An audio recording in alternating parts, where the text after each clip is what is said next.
नमस्कार, मनी गुरु की इस खास पेशकश में आप सभी का स्वागत है। मैं हूं स्वाति रायना। घरों की बिक्री 9 सालों के टॉप लेवल पर पहुंच चुकी है। घरों की कीमतें और होम लोन दरें बढ़ने के बावजूद हाउसिंग सेल के आंकड़ों में अच्छा खासा इजाफा दिखा है और ये कमोबेश हर बड़े शहर का ट्रेंड है। आज मनी गुरु में हम समझने की कोशिश करेंगे कि आप अपने घर का सपना देख रहे हैं तो लोन लेकर घर खरीदने का फायदा है या फिर किराए पर रहना ज्यादा अक्लमंदी है। रेंट वर्सेस ईएमआई के इस मुद्दे पर आज हम करने जा रहे हैं चर्चा और हमारे साथ हैं ऑप्टिमा मनी के मैनेजिंग डायरेक्टर पंकज मटपाल। पंकज जी, बहुत स्वागत हम करते हैं आपका मनी गुरु के आज के इस खास कार्यक्रम में। आंकड़े तो यही बता रहे हैं कि लोग अब घर की खरीदारी कर रहे हैं। रियल एस्टेट में जो काफी समय से पिछले समय से सूखा पड़ा था, वहां पर अब एक अच्छा बूम देखने को मिल रहा है और शायद इस बाकी बचे साल का कुछ यही हाल हम देखेंगे। एक पॉजिटिविटी रियल एस्टेट में देखेंगे। बेसिकली लोग खरीदने के लिए भी जो है वो निवेश कर रहे हैं घर में, तो ये बहुत अच्छी बात है। और निवेश के लिए भी घर लोग खरीदने का प्लान कर रहे हैं। लेकिन एक लॉन्ग टाइम डिबेट रहती है कि रेंट पे रहना ज्यादा फायदेमंद रहता है या फिर अपना घर ले, क्योंकि उसके लिए तो आपको होम लोन लेना पड़ेगा। तो किस्त भरे या फिर किराया, ये थोड़ा बैटल आज हम सुलझाने की कोशिश करते हैं आपके जरिए। सबसे पहले किसी का अभी अगर घर खरीदने का प्लान है तो ये मुफीद समय कैसे? स्वाति नमस्कार। देखिए, हम जब बात करते हैं rent versus buying a house, तो यहाँ पर सिर्फ फाइनेंशियल ही नहीं, इमोशनल एंगल को भी एक कंसिडर किया जाना चाहिए।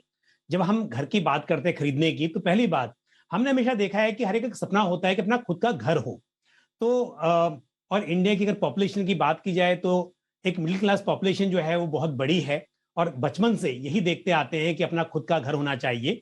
तो इसके लिए यहाँ पर ये सोचना कि कितना फायदा होगा या मैं कहीं इन्वेस्ट करूं, तो उससे ज्यादा पहले यदि आप अपने लिए घर खरीदना चाह रहे हैं तो डेफिनेटली वहां पर फिर फायदे नुकसान के बजाय अगर आप अफोर्ड कर सकते हैं, वहां भी बात ये आती है कि आप ईएमआई अफोर्ड कर सकते हैं कि नहीं कर सकते हैं। जैसे आपने कहा कि घर लेना है तो अक्सर लोन तो लेना पड़ता है, क्योंकि जिस हिसाब से घर की कीमतें बढ़ चुकी हैं, ऐसे में या पहले भी हमेशा देखा है कि घर की कीमतें काफी होती हैं। ऐसे में अपने खुद के पैसे से घर खरीद पाना थोड़ा मुश्किल होता है। तो यदि आप यंग एज में घर खरीदते हैं तो लोन तो लेते हैं। तो यदि अफोर्ड कर सकते हैं और खुद के लिए घर लेना चाहते हैं तो मेरे हिसाब से जरूर लेना चाहिए। एक सेंस ऑफ सिक्योरिटी होती है, एक सेंस ऑफ बिलोंगिंग होती है। आप अपने हिसाब से अपने घर को डिजाइन करते हैं, इंटीरियर करते हैं, उसको वहां रहते हैं और एंजॉय करते हैं। तो उस सेंस में डेफिनेटली घर खरीदना बनता है। और दूसरा आपने पूछा कि ये सही समय है, तो प्राइस ऑलरेडी बढ़ने स्टार्ट हो गए हैं, इंटरेस्ट रेट भी बढ़ गए हैं।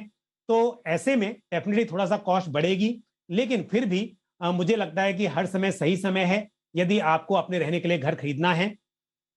और यदि बात करें इन्वेस्टमेंट की, तब आपको यहाँ पर बहुत सारी चीजें सोचनी होंगी कि आपको सच में प्रॉपर्टी में इन्वेस्ट करके फायदा होने वाला है या फिर उसके मुकाबले आपको किसी और जगह इन्वेस्ट करना चाहिए। और दूसरी बात स्वाति, शुरुआत में जैसे आपने शुरू किया कि rent versus buying a house, तो घर में रहना हो और रेंट पे रहें, ये काफी बातों पे निर्भर करेगा कि आपकी अफोर्डेबिलिटी कैसी है और साथ में आपका जो जॉब है या जो काम है वहां पे कितनी फ्लेक्सिबिलिटी है, क्या आप एक ही जगह पे रहने वाले हैं या जगह जगह मूव कर सकते हैं। उन बातों के आधार पर भी आप डिसीजन ले सकते हैं। बिल्कुल। तो बहुत सारे ऐसे फैक्टर्स हैं जो इस बात पर निर्भर करते हैं कि आप रेंट के घर में रहना चाहते हैं या फिर अपना घर खरीद के उसमें रहना चाहते हैं। थोड़ा सा हम इस पर और चर्चा की शुरुआत करते हैं कि आखिरकार क्या इसके अपने अपने फायदे हो सकते हैं। सबसे पहले किसी को होम लोन लेकर घर खरीदना है, उन्होंने डिसाइड किया अब अपना एक घर होना ही चाहिए और होम लोन ले लिया, तो जो लोन लेकर घर खरीदते हैं उनके लिए कितने तरीके के फायदे अभी मौजूद हैं? बिल्कुल स्वाति, देखिए अगर हम बात करेंगे पहले कि आप घर ले रहे हैं और खुद के रहने के लिए ले रहे हैं, तो ऐसे में क्योंकि लोन लेना है, अब पहली बात तो एक ये भी इंपॉर्टेंट है कि कभी भी बहुत ज्यादा मतलब ओवर बर्डन ना हो आपके ऊपर। तो आप जब भी लोन लें तो इस तरह से लें कि उसकी किस्त जो है वो आराम से आप दे पाएं। दूसरी बात, जहां तक फायदे का सवाल है, तो सबसे बड़ा बेनिफिट होता है इनकम टैक्स में। यदि आप घर लेते हैं अपने खुद के रहने के लिए तो भी उसके ऊपर under section 80C of income tax act जो भी आप ईएमआई पे करते हैं, आपको पता है ईएमआई में दो पार्ट होते हैं, एक प्रिंसिपल और दूसरा इंटरेस्ट। तो जो प्रिंसिपल की तरफ आपका पैसा जाता है उसमें से आप एक फाइनेंशियल ईयर में 1.5 लाख रुपए तक का डिडक्शन क्लेम कर सकते हैं अपनी टैक्सेबल इनकम से। तो 80C की लिमिट जो है 1.5 लाख रुपए है। हालांकि उसके अंदर आपके दूसरे भी विकल्प हैं, चाहे वो ईपीएफ हो, पीपीएफ हो, या सुकन्या समृद्धि योजना है, या आपका ईएलएसएस है, ये सभी चीजें भी उसमें आती हैं। लेकिन 1.5 लाख की लिमिट के अंदर आप प्रिंसिपल अमाउंट को भी जोड़ सकते हैं। उसके बाद बात आती है सेक्शन 24B की, यानी कि जो आप इंटरेस्ट पेमेंट कर रहे हैं उसके लिए आप टैक्स में छूट पा सकते हैं। और ये यूनिक है, ये आप घर लेंगे, इंटरेस्ट पे करेंगे, लोन लेंगे और इंटरेस्ट पे करेंगे, तभी आपको इसका फायदा मिल पाएगा। तो इस हिसाब से अगर हम बात करें कि मान लीजिए आपका रेट ऑफ इंटरेस्ट जो है 8.5-9% का भी हो, लेकिन आप हायर टैक्स ब्रैकेट में हैं और आपने जो 2 लाख की लिमिट है आपके सेक्शन 24B की, तो 2 लाख रुपए तक का जो इंटरेस्ट पे किया उसके ऊपर आपको डिडक्शन मिल रहा है, तो आपकी काफी बड़ी छूट मिल जाती है। यानी कि जो इंटरेस्ट आप पे कर रहे हैं उसमें काफी आपका अमाउंट एक तरह से बच जाता है। दूसरी बात एक और भी है, आजकल लोग ज्वाइंट नेम में घर लेते हैं। मान लीजिए हस्बैंड वाइफ ने घर लिया और दोनों ही अर्निंग है, दोनों की इनकम है, दोनों के नाम पे घर है, दोनों ही ने कंट्रीब्यूट किया है घर खरीदने के लिए फाइनेंशियली, तो ऐसे में दोनों ही इसका बेनिफिट ले सकते हैं। तो इस हिसाब से मुझे लगता है कि एक बड़ा बेनिफिट है जिस हिसाब से भी घर लेना बनता है। बिल्कुल। तो टैक्स के कई फायदे हैं अगर आप होम लोन लेकर घर खरीदते हैं तो इसमें पर किन बातों का ध्यान रखने की जरूरत है? क्योंकि जब हम एक लोन लेते हैं तो आम भाषा में हमारे सिर पर चढ़ता है कर्ज, जिसकी ईएमआई हमें हर महीने चुकानी होती है। तो एक व्यक्ति को उसने डिसाइड कर लिया कि उन्हें मानिए एक होम लोन लेना है, मानिए एक घर है जो कि 70 लाख का है, तो उसके हिसाब से उनको ईएमआई चुकानी पड़ेगी हर महीना। तो वो 70 लाख के होम लोन की ईएमआई जो महीने की चुकानी पड़ेगी, उसको किस तरीके से उन्हें फाइनेंशियली अपने तमाम बाकी खर्चों को देखते हुए प्लान करना चाहिए? बिल्कुल स्वाति, देखिए जब आप घर लेते हैं उस वक्त पर आपकी जो इनकम होती है, आप सिंगल नाम में ले रहे हो या ज्वाइंटली बोरो कर रहे हो, लोन ले रहे हो, तो जो कंबाइंड इनकम होगी, अगर ज्वाइंट नाम में घर लिया है और ज्वाइंटली आप लोन ले रहे हैं, तो उस हिसाब से आपको यूजुअली देखा जाता है कि जो आपकी इनकम है उसका 50% तक आपकी ईएमआई में आए, तो इस हिसाब से आपका लोन बन जाता है। यानी कि यदि आपकी इनकम 2 लाख रुपए है तो आपकी ईएमआई 1 लाख तक बन सके, तो 1 लाख के लोन पर कितना, 1 लाख की ईएमआई पर कितना लोन बन सकता है, उस हिसाब से बैंक अक्सर कैलकुलेट करते हैं। लेकिन ध्यान रहे, मेरे हिसाब से यदि थोड़ा सा और भी कम करें आप, अपनी इनकम का 40% तक ही आप ईएमआई रखें तो और भी बेटर होगा। उसका एक कारण यह भी है कि जिस वक्त पर लोन मिलता है उस वक्त जो रेट ऑफ इंटरेस्ट चल रहा है उसके हिसाब से ईएमआई आपकी कैलकुलेट होती है। लेकिन यदि इंटरेस्ट रेट बढ़ जाते हैं तो उस केस में, वैसे तो बैंक आपको बोलता नहीं है कि आप ईएमआई बढ़ाइए अपनी, लेकिन आपका जो टेन्योर है वो बढ़ जाता है। लेकिन यदि आप थोड़ा मार्जिन रखेंगे, आप अपनी ईएमआई छोटी रखेंगे, तो जब इंटरेस्ट रेट बढ़ेगा उस वक्त आप ईएमआई अपनी बढ़ा सकते हैं, ताकि आपका जो लोन है वो जो ओरिजिनल टेन्योर है उसमें पूरा हो सके या उससे भी पहले पूरा हो सके। तो कभी भी आप बहुत ज्यादा बोरो ना करें, आपकी जो रिपेमेंट कैपेसिटी है उसके हिसाब से, और थोड़ा सा मतलब मार्जिन लेके आप कम से कम ईएमआई रखें, उतना लोन लें तो वो बेहतर होगा, डाउन पेमेंट ज्यादा करें। दूसरी बात यह है कि आपको क्योंकि इसका बेनिफिट मिलता है इनकम टैक्स में, तो उसको कैलकुलेट कर लें और कि आपको जितना बेनिफिट लेना है और जितना मैक्सिमम मिल सकता है उसी के आधार पर आप डिसाइड करें। और इंटरेस्ट रेट के ऊपर नेगोशिएशन जरूर करें। आप ये समझ सकते हैं कि यदि आपका सिबिल स्कोर अच्छा है तो आपको यहां पर इंटरेस्ट रेट कम मिल सकता है, और साथ ही आपका प्रोफेशन कैसा है। यूजुअली देखा जाता है कि यदि आप गवर्नमेंट सर्विस में हैं या फिर कॉर्पोरेट में जॉब करते हैं तो आपको इंटरेस्ट रेट थोड़ा कम होता है। यदि आपका खुद का व्यवसाय है, थोड़ा सा इंटरेस्ट रेट वहां पर ज्यादा होता है, ऐसा अक्सर बैंक करते हैं। उसके अलावा जैसा मैंने कहा, सिबिल स्कोर या जो क्रेडिट स्कोर है उस पर काफी हद तक निर्भर करता है। और तीसरी बात आपके नेगोशिएशन पर। तो जो भी कार्ड रेट हम जो एक्चुअल देखते हैं कभी वेबसाइट पर या बैंक जो बताते हैं उसको हम कहते हैं कार्ड रेट। उस कार्ड रेट के ऊपर नेगोशिएशन होती है, तो आप बिल्कुल नेगोशिएट कर सकते हैं। जब भी आप घर लें तो उस वक्त पर जरूर बैंक से नेगोशिएट करें, तो इससे काफी फायदा मिलेगा, और एक बार तय होता है तो लाइफ लॉन्ग आपको उसका फायदा मिलता है। बिल्कुल। और समय दर समय बैंक जो है वो अलग अलग ऑफर भी लेकर आते हैं। हर बार आपको कोई ना कोई ऑफर ज़रूर मिलेगा बैंक की तरफ से।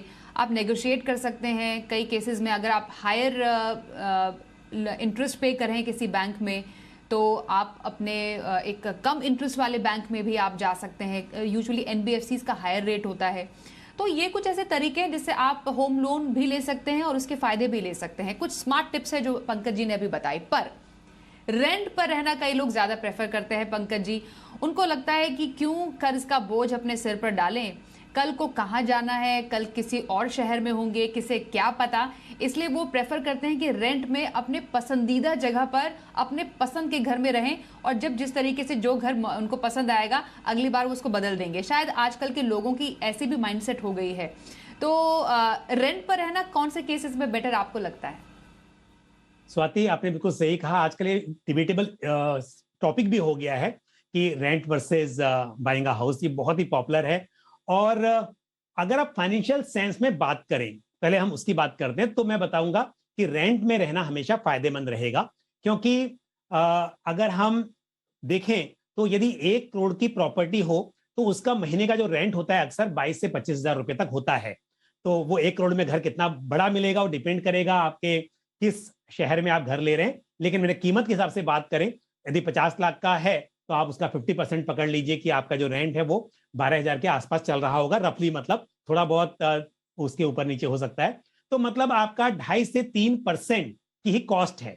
तो फिर कोई भी ये सोचेगा कि इतना कम रेंट देके मैं अच्छा घर ले सकता हूं, तो फिर क्यों मैं ईएमआई का बोझ अपने सिर के ऊपर लूं। तो जैसे मैंने शुरुआत में कहा, एक इमोशनल एंगल है। यदि आप चाहते हैं कि अपना खुद का घर हो और उससे आपको sense of security, sense of belonging आती है, तब आप ले सकते हैं। दूसरी बात है कि चलिए आप अफोर्ड भी कर सकते हैं, आप ये भी नहीं देखते कि कितना रेंटल यील्ड है और कितना महंगा पड़ रहा है। अब बात आती है कि आप किस तरह के प्रोफेशन में हैं, क्योंकि रेंटल घर में आपको फ्लेक्सिबिलिटी मिलती है। कई बार ऐसा होता है कि आप जॉब के सिलसिले में अलग अलग शहरों में आपके ट्रांसफर हो जाते हैं, आप जाते रहते हैं, फिर एक जगह घर लिया, वो घर आपका फिर आपको रेंट पे देना पड़ता है, या कई बार रेंट पे नहीं भी दे पाते हैं। रेंट पे दिया भी तो इनकम बहुत ज्यादा होती नहीं है। तो ऐसे लोग जो एक ही शहर में रहना ऐसा एक्सपेक्ट नहीं कर रहे हैं और वो अलग अलग जगह जा सकते हैं, तो उनको तो मेरे हिसाब से रेंटल हाउस ही प्रीफर करना चाहिए। और जो एक ही शहर में रहेंगे ऐसी उम्मीद भी करते हैं, लेकिन उनके लिए भी उनको लगता है कि समय के साथ में फैमिली बढ़ेगी, इनकम बढ़ेगी, तो हो सकता है कि हमें आज हम लें तो छोटा घर ले पाएंगे, आगे ले तो हम बड़े घर की जरूरत पड़ेगी। ऐसे में भी मुझे लगता है कि आप शुरुआती दौर में जब जॉब में होते हैं या एम्प्लॉयमेंट में आते हैं, उस वक्त घर ना लेकर कुछ समय अगर रेंट पे रहेंगे तो बेहतर होगा। जब आपकी लाइफ में एक स्टेबिलिटी आ जाए, सब कुछ आपको मालूम चले कि फैमिली में कितने बच्चे हैं, अब क्या किस तरह के खर्चे होने वाले हैं, इनकम का भी मालूम चल जाता है, तो उसके बाद यदि आप घर लें तो मेरे हिसाब से बेहतर रहेगा। तो ये भी एक क्राइटेरिया है डिसाइड करने के लिए कि रेंटल हाउस में फ्लेक्सिबिलिटी बहुत ज्यादा है, अपने हिसाब से आप जहां चाहें वहां घर बदल सकते हैं। कई बार ऐसा भी होता है घर खरीदा और घर खरीदने के बाद आपको वो एनवायरमेंट या लोकेशन पसंद नहीं आई, आपको आस पड़ोस जो है पसंद नहीं आया, फिर एकदम घर बेचेंगे तो काफी नुकसान हो जाता है। क्योंकि स्टैंप ड्यूटी जो हम पे करते हैं घर लेते वक्त, रजिस्ट्रेशन चार्जेस जो होते हैं, ये स्टेट में डिफर करता है, one state to another state, but 6 to 8% का स्टैंप ड्यूटी अक्सर होती है। तो अगर आप जल्दी घर बेचेंगे तो वो भी रिकवर नहीं हो पाती है। तो इसके लिए कई मायनों में रेंट पर घर लेना भी सही रहता है। किस्त भरे या किराया, रेंट पर रहें या फिर अपने घर में ईएमआई पे करें, ये एक चर्चा हम कर रहे हैं। हमारे साथ ऑप्टिमा मनी के एमडी पंकज मटवाल है। पंकज जी, जिससे पहले हम इस बात पे चर्चा करें कि अपना घर रेंट पे लगाकर खुद रेंट पर रहना कितना सही है, एक उदाहरण से आपसे हम समझना चाहते हैं कुछ खास चीज़। वो ये कि कई बार ये भी चर्चा होती है कि जितना आप ईएमआई पे करते लोन लेकर, उतना अगर आप शायद निवेश कर लेते तो शायद ज़्यादा पैसे कमा भी लेते। इन अ वे हम कह सकते हैं रेंट वर्सेस ईएमआई, ये भी एक चर्चा है। तो मानिए अगर हम एक एग्जांपल लेते हैं, मुंबई में किसी को घर लेना है, अगर किसी ने 70 लाख का लोन लिया है, यहाँ पर किसी ने अगर जो वर्सेस उसने ईएमआई एक निवेश किया है, तो दोनों में क्या अंतर हो सकता है, यहाँ पर किसकी जीत होगी? बिल्कुल, यहाँ पर यदि आप इन्वेस्ट करते हैं, मैं कहता हूं कि आप भूल जाइए इक्विटी मार्केट और 12% 15% रिटर्न।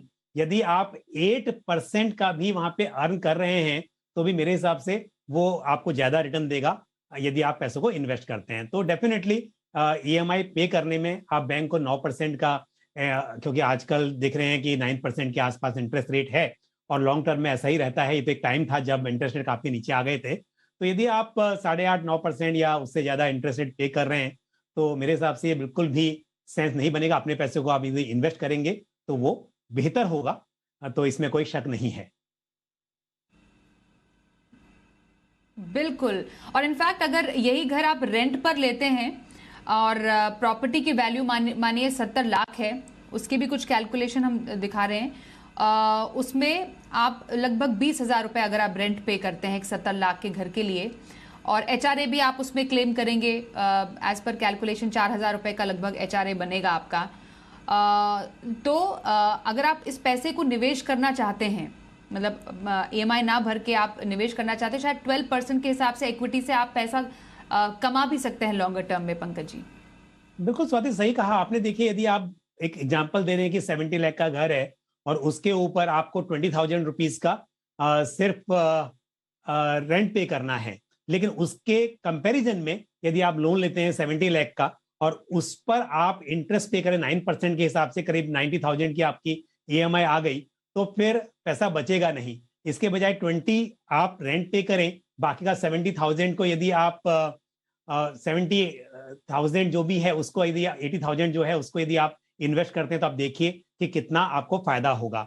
तो कहने का मतलब यह है कि यदि आप अपने पैसे को इन्वेस्ट करें और रेंट के घर में रहें तो फाइनेंशियल सेंस में तो डेफिनेटली आप अच्छी वेल्थ क्रिएट कर सकते हैं, इसमें कोई शक नहीं है। और स्वाति, एक बात अभी जो आपने जिक्र किया था कि हम जब एचआरए पे करते हैं तो उसके ऊपर टैक्स में छूट मिलती है, तो ऐसे टैक्स पेयर्स जिनको एचआरए मिलता है सैलरी में, तो उसके लिए डेफिनेटली यदि आप रेंट पे कर रहे हैं तो हो सकता है कि आपका पूरा एचआरए जो है वो टैक्स में छूट मिल जाए, उस पर आपको वो अमाउंट टैक्स फ्री हो जाए, तो वो भी आपका एडिशनल बेनिफिट है। लेकिन कई बार देखा जाता है कि लोग अपने घर में, जैसे कि खुद का आपने किराए पे घर नहीं लिया है, आप रहते हैं पेरेंट्स के साथ में, तो मैं बता दूं कि पेरेंट्स को भी रेंट दे सकते हैं, कोई प्रॉब्लम नहीं है। भाई बहन को भी रेंट दे सकते हैं यदि आपको एचआरए मिलता है, लेकिन स्पाउस को रेंट देना इनकम टैक्स में अलाउड नहीं है। लेकिन कई बार ये सवाल आता है कि क्या दे सकते हैं, तो मैं यहाँ पे थोड़ा सा क्लियर कर दूं कि हस्बैंड वाइफ को या वाइफ हस्बैंड को रेंट नहीं पे कर सकता। अदरवाइज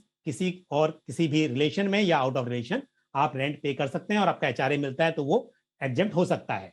और ऐसे टैक्स पेयर्स जिन्हें एचआरए नहीं मिलता है, मान लीजिए कि वो ऐसे एम्प्लॉयमेंट में जहां एचआरए नहीं मिलता है या फिर सेल्फ एम्प्लॉयड हैं और एचआरए नहीं मिलता है, उनके लिए भी यदि वो रेंटल घर में रहते हैं तो 60,000 रुपीज एक फाइनेंशियल ईयर में वो डिडक्शन क्लेम कर सकते हैं टुवर्ड्स रेंट। तो ये भी बेनिफिट है रेंट के घर में रहने का।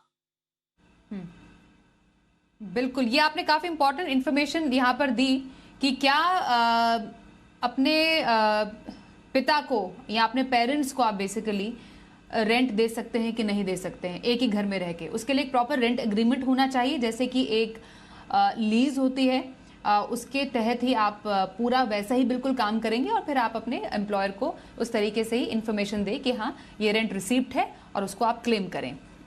लेकिन हस्बैंड वाइफ के बीच में ऐसा नहीं हो सकता है, ये पंकज जी ने बहुत अच्छे से क्लियर किया। अब कई लोग ऐसे हैं जो अपना घर जो है जिस पर वो ईएमआई भी पे कर रहे हैं वो लगा देते हैं रेंट पर और खुद भी रेंट पर रहते हैं।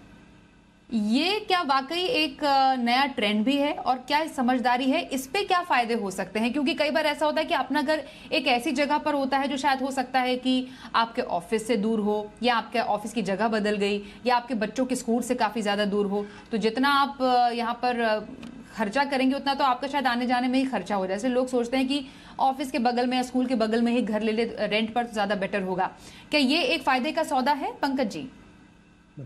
स्वाति, मैं इस सवाल का उत्तर दूंगा उससे पहले जो हमारा पहला जो चल रही थी बात, उसके ऊपर क्लैरिटी देना चाहूंगा कि जब आप रेंट की मैं बात कर रहा हूं कि आप पेरेंट्स को रेंट दे सकते हैं, तो ये टैक्स इवेजन के हिसाब से नहीं बता रहा हूं। मेरा मतलब कि जेन्युइनली आप रहते हैं पेरेंट्स के साथ में और किसी और घर में रह रहे होते तो आप रेंट देते, तो उसी हिसाब से यदि आप पेरेंट्स को रेंट देते हैं, उनके साथ लीज एग्रीमेंट भी करते हैं और साथ में उनको रेंट देते हैं, एक्चुअल में पेमेंट कर रहे हैं, तो आप टैक्स में छूट पा सकते हैं। लेकिन स्पाउस के केस में यदि आप रेंट दे भी, आप एग्रीमेंट भी कर लें और रेंट दे भी, तो भी आपको टैक्स में छूट नहीं मिलेगी। तो बहुत क्लियरली मेरा कहने का मतलब यह है कि आप जेन्युइनली रेंट पे कर रहे हैं यदि पेरेंट्स को, तो आप क्लेम कर सकते हैं। लेकिन इसका मतलब ये नहीं है कि पेमेंट नहीं कर रहे हैं और आप ऐसे ही दिखाना चाह रहे हैं। ऐसा नहीं करना चाहिए और ऐसा नहीं होगा। अब आते हैं इस सवाल पे जो कि अपना घर। देखिए स्वाति, कई बार ऐसा होता है कि आपने घर लिया और घर छोटा था, स्टार्टिंग में आपने एक 1 BHK का फ्लैट ले लिया, बाद में फैमिली बड़ी हो गई और आप अफोर्ड कर सकते हैं, तो उस केस में ऐसा होता है घर बेचना नहीं है, वो घर रेंट पे दे दिया और आप बड़े घर में रेंट पर रहने लगे। दूसरा, जैसे आपने कहा कि आपका जो एम्प्लॉयमेंट है वो दूर है, जहां पे आपका घर है, आप चाहते हैं कि ट्रैवलिंग में बहुत टाइम जा रहा है, इसके बजाय अपने ऑफिस के आसपास आप घर लेना चाहते हैं, अफोर्ड कर सकते हैं, तो उस केस में भी ऐसा होता है कि अपना जो घर है वो आप रेंट पे दे सकते हैं। मैं रेंट की बात करूं उससे पहले एक बात और बता दूं कि अब एक टैक्स पेयर 2 घर सेल्फ ऑक्यूपाइड रख सकता है, ये भी अलाउड है। तो यदि आपका घर किराए पे नहीं जाता है, आपका घर है किराए पे नहीं जाता है, तो उस केस में उसकी कोई इनकम नहीं होगी और जो घर आपने रेंट पर लिया है उस पर आप टैक्स बेनिफिट भी ले सकते हैं, चाहे एचआरए की बात करें या फिर डेफिनेटली रेंट पे लिया है तो आप एचआरए क्लेम कर सकते हैं उसके लिए। और अपना जो घर आपका खाली पड़ा हुआ है उसके लिए कोई इनकम आप नहीं करेंगे, नहीं लेंगे। लेकिन यदि आपका घर किराए पर गया हुआ है या फिर 2 से ज्यादा आपके पास घर है, तो उस केस में भी आपकी इनकम होगी। अगर रेंट मिल रहा है तो डेफिनेटली वो आपकी इनकम फ्रॉम हाउस प्रॉपर्टी उस पर कैलकुलेट होगी। और यदि घर आपका 2 से ज्यादा घर है आपके पास में और फिर घर खाली पड़ा है, तो उसकी भी एक deemed to be let out मानकर उसकी फेयर वैल्यू आपको अपने रेंटल इनकम में कैलकुलेट करनी होगी। तो ये किया जा सकता है, पर ध्यान रहे कि टैक्स के हिसाब से जो घर आपका किराए पे दिया है वो आपकी इनकम है और जो घर का किराया आप दे रहे हैं उस पर आप टैक्स बेनिफिट पा सकते हैं। जी, तो ये कुछ तरीके हैं जिसमें आप रेंट पर रह के भी फायदा ले सकते हैं या फिर होम लोन लेकर भी बहुत सारे टैक्स बेनिफिट ले सकते हैं। इस पर चर्चा करने के लिए बेसिकली कुल मिलाकर देखें तो कोई विनर या लूजर इसमें नहीं है। आपकी पर्सनल जरूरतों के हिसाब से ही आप इसका फैसला लें, चाहे आप रेंट पर रहना चाहते हैं, किराया देना चाहते हैं या फिर आप होम लोन लेकर किस्त भर के अपने घर में रहना चाहते हैं या फिर अपना घर रेंट पर देकर खुद रेंट पर रहना चाहते हैं। आपके इंडिविजुअल ज़रूरतों पर डिपेंड करता है, लेकिन हाँ, कितना बेहतर से बेहतर उसका आप इस्तेमाल करें, टैक्स बेनिफिट लें, वो आप पर ज़रूर निर्भर करता है। और उसकी बारीकियां बताई पंकज जी ने, धन्यवाद करेंगे सर हमारे साथ शो में शामिल होने के लिए। मनी गुरु में आज के लिए बस इतना ही। वक्त एक ब्रेक का है, देखते रहिए जी बिजनेस।